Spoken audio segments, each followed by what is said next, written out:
Wizara ya Kilimo kupitia taasisi zake ikiwemo Mamlaka ya Udhibiti wa Nafaka na Mazao Mchanganyiko yani COPRA, Bodi ya Kahawa Tanzania pamoja na Coras International wameingia makubaliano ya ushirikiano katika kuendeleza mazao ya kahawa pamoja na kakao. Mara baada ya kusainiwa makubaliano, Naibu Waziri wa Kilimo Mheshimiwa Silinde akawa na haya ya kuzungumza. Leo tulikuwa na shughuli ndogo ya kusaini mkataba kwa maana ya MOU kati ya Wizara ya Kilimo na kampuni ama shirika la Coras International.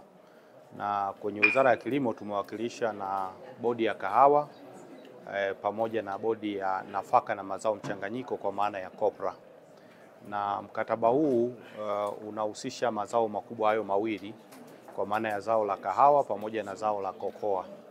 Na malengo makubwa ya mkataba huu ni kusaidia hayo mazao mawili hususan katika kuongeza tija na uzalishaji, kutafuta masoko mapya na kubrandi mazao yetu haya katika masoko ya kimataifa, kuongeza ajira hususan kwa vijana na kina mama ambao wanahusika katika mazao haya, kutusaidia kutafuta fedha ambazo zitasaidia katika haya mazao ya kahawa pamoja na kokoa. Kama nyinyi wote mnavyofahamu, moja ya malengo yetu makubwa sisi kama serikali ni kuongeza tija na uzalishaji. Kwa mfano katika kokoa tunakusudia kuongeza uzalishaji kutoka metric tani 80,000 mpaka metric tani 300,000, na katika kofi kutoka metric tani 14,000 kwenda metric tani 80,000. Na tunafahamu kabisa haya ni moja ya mazao ambayo yanaingiza fedha nyingi za kigeni hapa nchini. Kwa hiyo kwa kushirikiana na hao watu wa Coras International ndo watakuwa na jukumu kubwa la kufanya branding katika haya mazao makubwa mawili, kutafuta fedha pamoja na masoko nje ya nchi. Kwa hiyo hilo ndio lengo kubwa la signing ya sherehe yetu hii ya siku ya leo. Naitwa Irene Madeje Mlola, mimi ni mkurugenzi mkuu wa Mamlaka ya Udhibiti wa Nafaka na Mazao Mchanganyiko ambayo pia inafahamika kama COPRA. Ni taasisi ambayo inasimamia mazao yote ya nafaka, na kwenye makundi ya mazao mchanganyiko kuna makundi mbalimbali ambapo zao la kokoa ni mojawapo ya zao ambayo tunasimamia.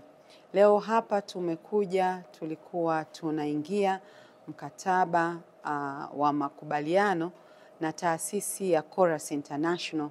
Na mkataba huu tumeingia kwa ajili ya mashirikiano ambayo tutakuwa nayo kwenye maendeleo tunayotaka kuona kwenye zao la kakao. Ili zao la kakao ni zao ambalo sisi hapa Tanzania tuna takriban wakulima 100,000 kwenye mikoa ya Mbeya, Morogoro na Tanga ambalo wanalilima.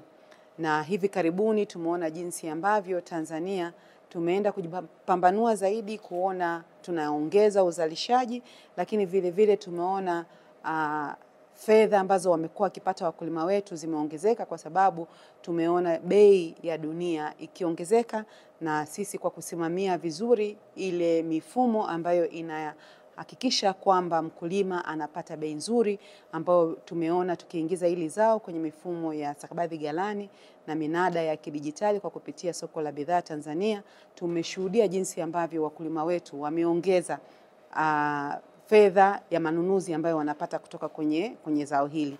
Tanzania sasa hivi ukiangalia takwimu za mwaka jana, tunapata fedha za kigeni takriban dola milioni 89 ambazo zinapatikana kwa mauzo ya kakao nje ya nchi.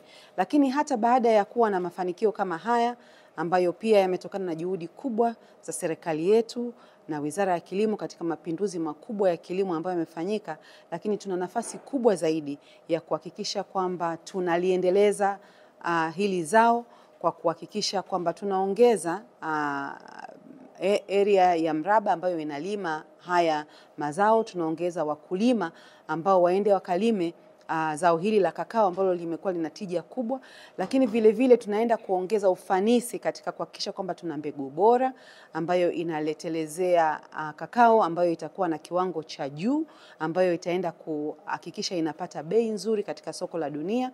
Lakini vile vile tunahakikisha kwamba wakulima wetu wanalima kilimo endelevu na ambacho kinazingatia taratibu zote bora za kilimo, lakini vile vile kinaenda kuangalia masuala ya tabia nchi na kuhakikisha kwamba kiko resilient.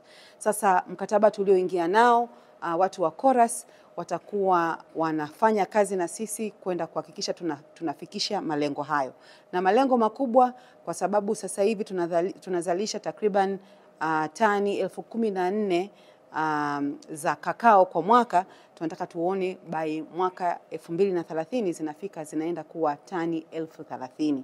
Lakini vile vile kwenye upande wa hela tunazopata za kigeni kwenye mauzo ya kakao, tunataka kuona hizi zinaongezeka kutoka sasa hivi tuna takriban dola milioni 89, tunataka tuone zikafika dola milioni 200 na zaidi kwa mwaka 2020.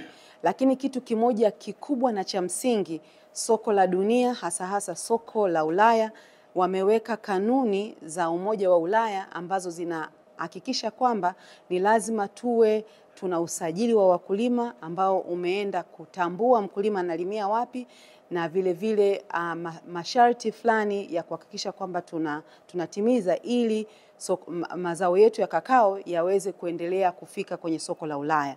Na hapo ukiangalia kwenye upande wa kakao, takriban 20% hivi mpaka 30% ya soko letu ni soko la Ulaya. Kwa hiyo lazima tuhakikishe kwamba tunaenda kufanya usajili wa wakulima wote wa kakao ambao utazingatia haya masharti ambayo yamewekwa na soko la Ulaya, ambalo ni soko letu kubwa. Kwa hiyo tuna hiyo kazi kubwa ya kuhakikisha tunafanya huo usajili.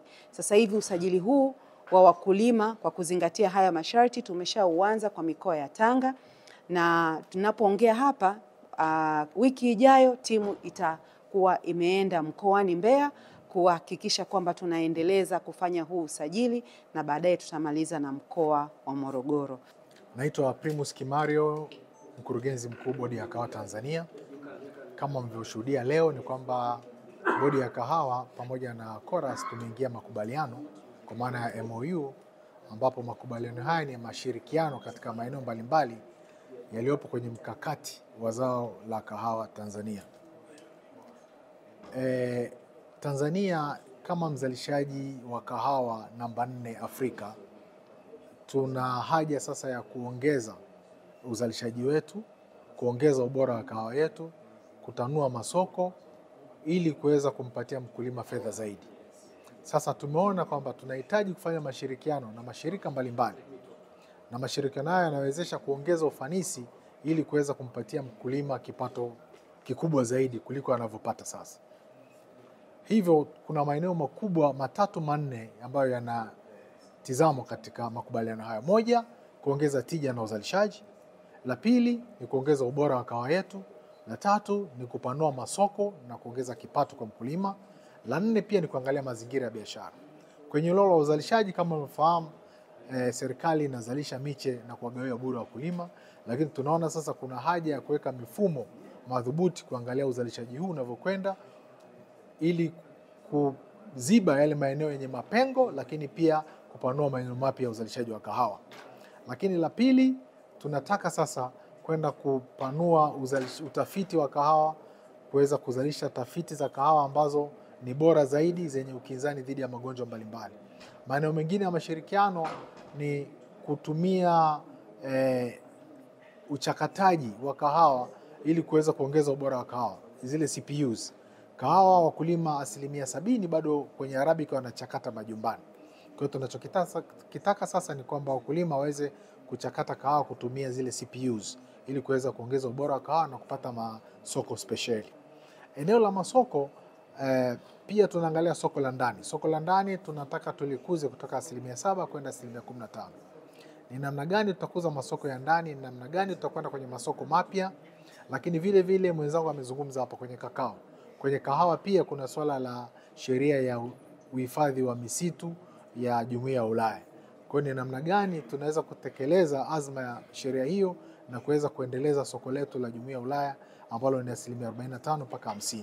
Kwa haya ni maeneo ambayo tunashirikiana nao, lakini vile vile haifungi mashirikiano mengine na haifungi jitihada nyingine ambazo tunaweza kuziendeleza kuzifanya.